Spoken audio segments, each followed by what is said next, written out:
नमस्कार साथियों, मैं हूं श्रवण मांझू। आप देख रहे हो अपना ऑनलाइन प्लेटफॉर्म मैथ्स वाला। अपनी क्लास है वो प्रतिशत से संबंधित चल रही थी। पिछली क्लास में अपन ने बहुत ही महत्वपूर्ण प्रश्नों को हल किया था, जिसमें अपन ने एक की आय दूसरे की आय से कम या फिर अधिक दे दी जाए, फिर अपन से वापस उसकी दूसरे की आय है जो पहले से कितनी कम या अधिक पूछी जाए तो हल करें। ठीक है, आज अपन उसी क्लास को आगे कंटिन्यू कर रहे हैं। ठीक, थोड़ा सा प्रश्न का तरीका चेंज करके अगला स्टेप ले रहा हूं मैं। आराम आसान ट्रिक से समझाऊंगा, बिल्कुल बेसिक, जैसा पिछली क्लास में समझा है वैसे कि वैसे आज ही समझेंगे अपन। कोई दिक्कत नहीं है, आराम से आप पूरी तल्लीन से देखना क्लास को। ठीक, कोई कहीं दिक्कत नहीं आएगी। तो आज का प्रश्न अपन देख रहे हैं, देखिए प्रश्न है अपना, चीनी के मूल्य में 20% वृद्धि होने पर एक गृहिणी को खपत में कितने प्रतिशत की कमी करनी होगी ताकि घर खर्च सेम रहे या फिर घर खर्च समान रहे। प्रश्न क्या है बच्चों? क्या हुआ कि चीनी थी, इसका मूल्य में 20% वृद्धि होगी। अब एक गृहिणी है जो घर का काम करने वाली है, उसको उस चीनी के खपत में कितने प्रतिशत की कमी कर देनी चाहिए ताकि घर का खर्चा है वो वैसा का वैसा ही बना रहना चाहिए। चीनी का मूल्य भले वृद्धि हो गई पर घर का खर्चा वो नहीं बढ़ना चाहिए। अगली बात समय यह पूछा जा रहा है कि चीनी का मूल्य है वो 20% वृद्धि हो गया है, अब उसको कितने प्रतिशत कमी करनी चाहिए ताकि घर का जो खर्च है वो समान रहना चाहिए। ठीक है, अभी तो जो पिछली क्लास में आपने ट्रिक काम लिया था वो का वो ट्रिक यही काम आएगा। देखिए क्या हुआ, चीनी के मूल्य में 20% वृद्धि हुई है। कितने प्रतिशत वृद्धि हुई? 20% वृद्धि हुई। 20% वृद्धि होने का मतलब अभ्यर्थी देखिए, 20% का मतलब क्या होता है? 1/5। 1/5 का मतलब 5 से 1 बढ़ गया। चीनी का मूल्य क्या हुआ? 5 से 1 बढ़ गया। 5 से 1 बढ़ने का मतलब अभ्यर्थी 5 से कितना हो गया? 6 हो गया। 5 से 6 हो गया। ये तो क्या हुआ? मूल्य। और बात किसकी होगी? अब मात्रा की। अब मात्रा की मतलब कितने प्रतिशत खपत। खपत का मतलब उस मात्रा को, क्वांटिटी को कम कर दिया जाए ताकि घर का खर्चा वो बराबर रहना चाहिए। कहने का मतलब यदि एक महिला है वो प्रतिदिन 100 ग्राम चीनी का उपभोग करते हैं या घर में, तो अब कितने ग्राम चीनी है जो उसमें कम उपभोग की जाए ताकि घर का खर्चा नहीं बढ़ना चाहिए। तो ये मूल्य था 5 से 6 हो गया था, ये तो बढ़ गया। तो मात्रा क्या होगी? हमेशा मूल्य की विपरीत होगी। मात्रा हमेशा मूल्य से विपरीत होगी। मात्रा मूल्य से विपरीत होने का मतलब क्या होगा? 6 से क्या हो जाएगी? अब 5 हो जाएगी। मूल्य 5 से 6 हुआ, बढ़ा है, तो मात्रा 6 से 5 हो जाएगी, घट जाएगी। मतलब पहले 5 रुपए में 6 मिल रहा था, अब 6 रुपए में 5 मिलेगा। आगे बात समझ में? अब तो क्या हुआ? मात्रा कम हुई है। कितनी कम हुई है? 1 कम हुई है। बात को समझिए, कितनी कम हुई? 1 कम हुई। कितने पे कम हुई? 6 पे कम हुई। भिन्न क्या बन गया अभ्यर्थियों? 1/6। बात यदि याद है पिछली क्लास वाली, कौन सी क्लास? कक्षा नंबर 1 की, तो यहां आप 1/6 को क्या लिख सकते हो? 16/2/3%। ये हो गया आपका आंसर। कितना आसान तरीके से आपको बता दिया, बस कोई कहीं दिक्कत वाली बात नहीं। बात क्या है? मूल्य क्या हुआ? 5 से 6 हुआ। ये 5 से 6 कैसे हुआ अभ्यर्थियों? इसके लिए आपको क्लास 1 देखनी पड़ेगी, क्योंकि मैंने उसमें बताया हुआ है कि 20% है वो 1/5 होता है। 1/5 का मतलब ये हुआ कि 5 पे 1 कम है। यहां बात कम की हो रही है, वृद्धि की होती तो 5 पे 1 बढ़ जाता। सॉरी, ठीक है ना, यहां भी वृद्धि की हो रही है तो 5 पे 1 बढ़ जाएगा। तो 5 से 1 बढ़ाऊं तो क्या हो गया? 6। बात किसकी? मूल्य की। अब मात्रा हमेशा मूल्य की विपरीत होती है। ठीक है, 5 से 6 बढ़ी है तो अब ये 6 से 5 हो जाएगी। ठीक, 6 से 5 हुई मात्रा, मतलब मात्रा घट गई। कितनी घटी अब? तो 1 घटी। कितने पे? 6 पे घटी। तो 1/6 और 1/6 को क्या लिखा जाता है? 16/2/3। ये है अपना आंसर। बात आई है ना समझ में? बिल्कुल आसान तरीका है बस, ठीक है ना, इससे आसान आपको कोई नहीं समझा सकता। ठीक, चलिए इसी प्रकार के और प्रश्न ले रहा हूं मैं।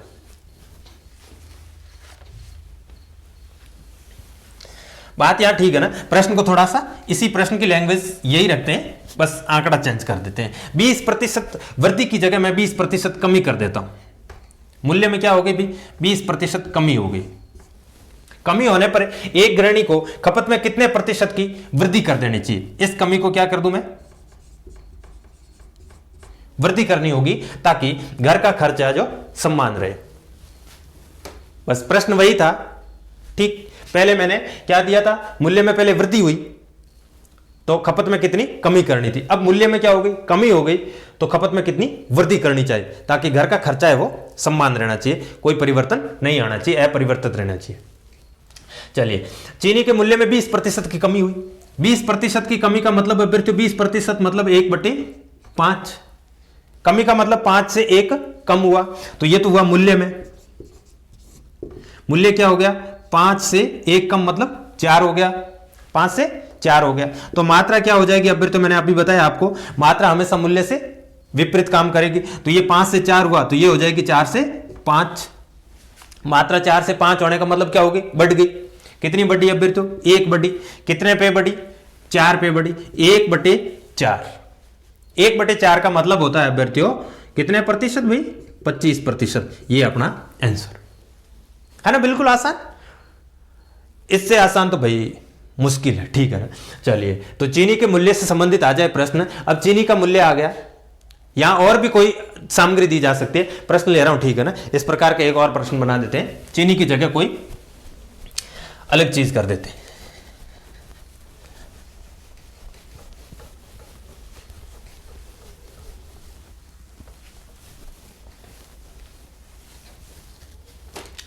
प्रश्न ले लेते हैं, चीनी की जगह दाल ले लिया मैंने।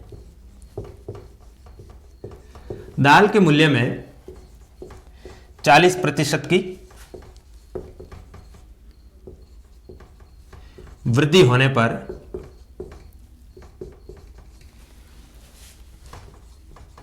एक गृहिणी को खपत में कितने प्रतिशत की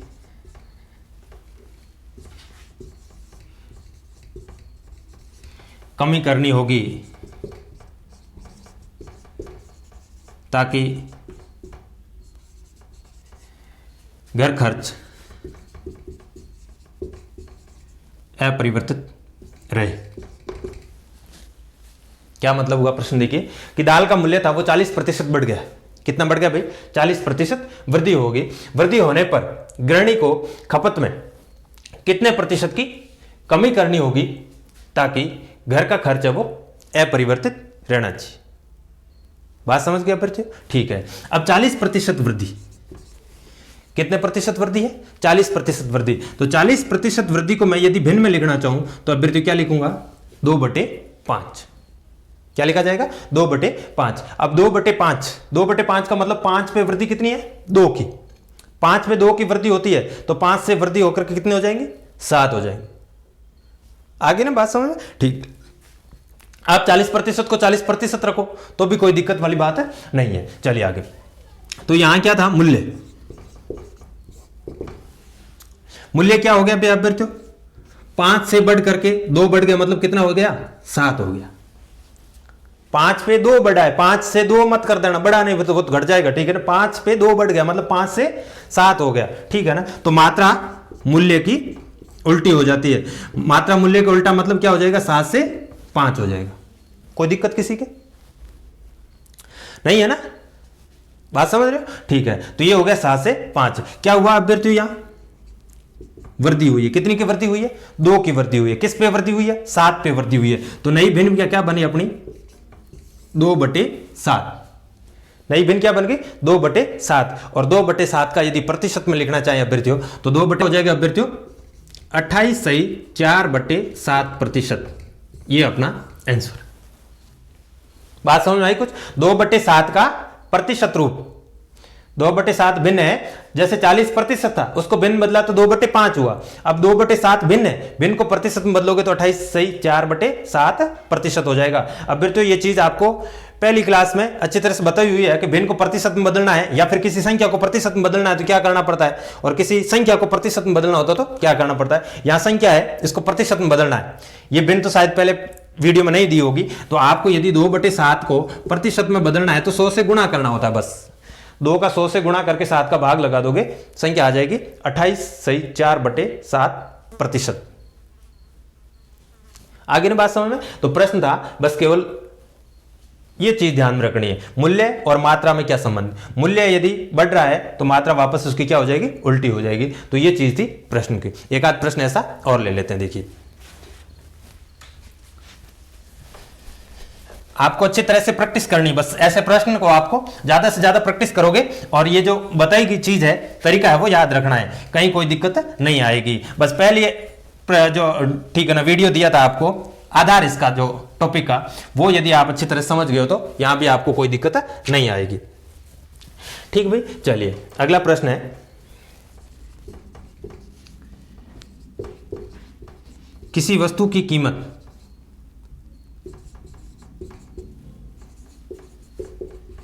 25% घट जाती है तो उस वस्तु को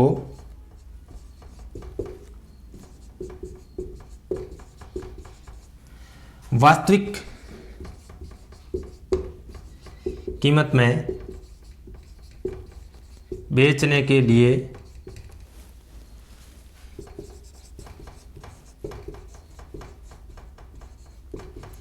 कितने प्रतिशत की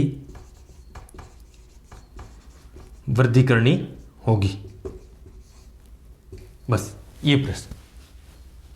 क्या हुआ, किसी वस्तु की कीमत 25% घट गई है, तो बात वही है कि भाई दाल का मूल्य 25% कम हो गया, या फिर ठीक है ना चीनी का मूल्य जो 25% कम हो गया, बात वही है। ठीक, उस वस्तु को वास्तविक कीमत में बेचना है, मतलब जितनी घटी है उसका वापस उतना ही करना। वास्तविक कीमत में बेचने का मतलब अब तो ये हुआ कि जैसे मैंने उसमें बताया कि घर का खर्च जो समान रहना चाहिए, तो वास्तविक कीमत पर ही बेचना है, तो उसकी कीमत में कितने प्रतिशत की वापस क्या करनी पड़ेगी, वृद्धि करनी पड़ेगी।